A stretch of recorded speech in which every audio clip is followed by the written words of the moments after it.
Yippee-ki-yay, Mama Jama. Joel, the human body. Unattractive? Sure. Even worse, it's inefficient. Especially Frank's human body. I'm late for my ice dancing lesson. That's why I've drained Frank's blood. You what? You can't do that! Don't worry, I replaced it with propylene glycol, radiator fluid. I even surgically implanted a radiator so Frank won't overheat in the summer and won't freeze up in the winter. And you act like I'm the jerk. I'm so cold.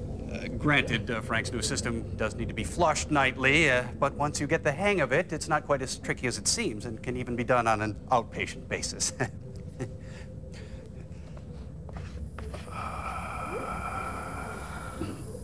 Well, wait a minute. Why don't you just leave Frank with his own blood? That way he could wear a jacket and scarf and stuff. And since Frank's blood was a previously unknown type, the money that brings in should... Why? Because it's science, that's why.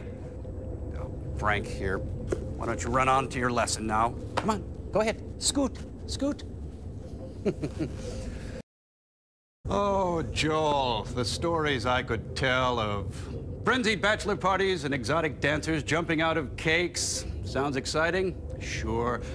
But around midnight, there you are, frustrated and disappointed with a fake cake you can't eat and a dancer named Candy who has to leave to drive her babysitter home. What have you got? Nothing. That's why we've combined dessert and objectifying the human body in one easy cake mix. Cake and shake. A real exotic dancer included. That's right, Clay. Now gluttony and exploitation serves 8. And just think, now even Mom, Dad, and the kids can enjoy a Chippendale dancer at little Jimmy's 7th birthday party. Oh, Clay. Can I tempt you with some dessert? Oh, Frank, this looks wonderful. You've outdone yourself. Just a sliver. Oh, it was nothing. I merely followed the easy-to-read instructions right on the box. And hey, here's a tip.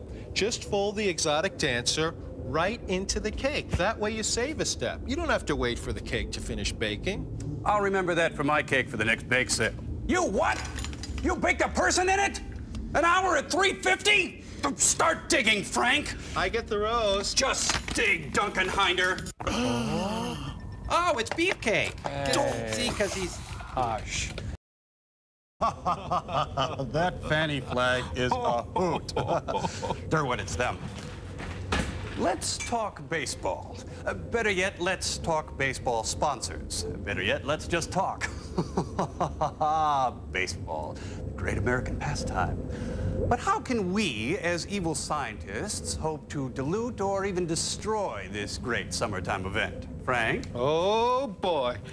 This is gonna be dark. Thanks. Our Invention Exchange is based roughly on the popular baseball promotion night. You know, hat night, sock night. Tunnel of chili night. Right, but we've made it evil and hurtful, you know, like we like to do. So we've rewritten the baseball season with some unsavory and, in some cases, downright dangerous cross-promotional giveaways. For the season opener, we have colorless, odorless, toxic gas night. Yeah. This Not Whole Day special, the first 10,000 lucky kids get slide whistles. Oh, boy. And the second lucky 10,000 kids get real brass knuckles. Then the first 10,000 lucky kids become unlucky. Oh, oh, oh, oh, oh. This symbol here represents the lovable, huggable San Diego chicken, which must mean it just happens to be crossbow night. Frank, right on. Give me 5. Oh, you are righteous. Then there's the promotional tie-in. The beauty of this concept is that it hurts the company supplying the product as well as the fan themselves. Dow Corning presents fiberglass insulation night. Park Davis presents used syringe night. Tires Plus presents the peppermint schnapps tire iron double hitter. Well, that's about as evil as it gets, don't you think, Joel? What would you say if I told you I've invented a low-cost, low-maintenance household device that could easily last for a decade or more? Say hello to Frank's heart. You've invented Frank's heart? No, silly boy, I've harnessed Frank's heart. I was cleaning the snakes out of the pantry yesterday when suddenly it hit me. Nothing works harder than the human heart, especially when it's clogged with cholesterol. Now, Frank's heart was a mess, and it's getting worse all the time. Rest was easy. Frank eats, I surgically attach a generator to his heart, and voila, the cholesterol do-all. Oh, yes. Here you go, Frank. Yeah, right there. Oh, and I've got to whip you up some eggs, Frank, and your turban's slowing down, so eat some of that pie, will you? You see, it's simple and efficient, and I can run a blender, and a toothbrush, and a room fan, and a radio, and a garage door opener, and an arc welder. Well, at some point this will kill Frank, but I think it's worth it. An EKG, does this work great. Frank, eat! It's a beautiful day. You're out for a walk when you spy some porcine, freckled bratling enjoying himself just a bit too much. Oh, you'd love to run over and push him down and take his bike, but that can be risky. Enter Dr. Forrester's Dream Buster. You see those balloons? What this puppy does is set up a frequency of, well, it would take a scientist to explain.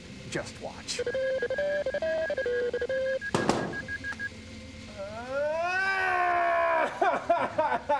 It's got a range of 60 yards, and that's an Invention Exchange. You would not believe the day I've had. I don't know how single parents do it. Oh, I was excited with the arrival of young Frank. Dr. F, come on! Clayton's on the phone right now, Frank. It's a 25-hour-a-day job keeping track of Frank. He's into everything. Sometimes I think we both need a little break.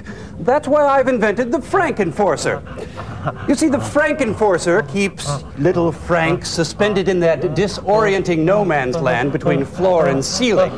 The mat with the nails jutting out at a most dangerous angle gently discourages Frank from jumping out of the Frankenforcer and into Dr. F's hair.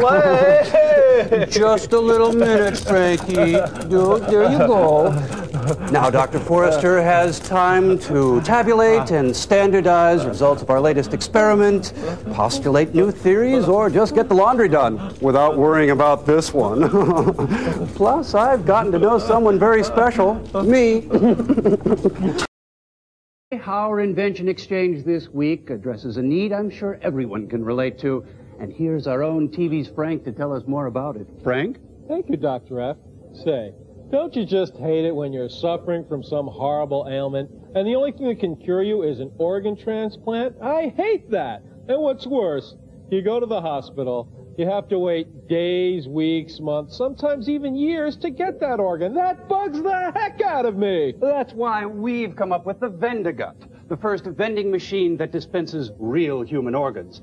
Now, getting a donor organ will be as simple as buying a Snickers bar. Now, for the sake of this demonstration, I took the liberty of removing Frank's liver.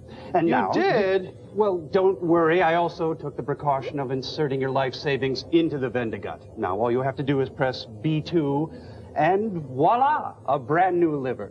Let's see, B2. Yes.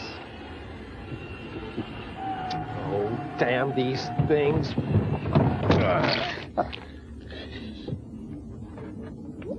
Hey, this is great. Now all I have to do is insert this liver into my body. How do I do that?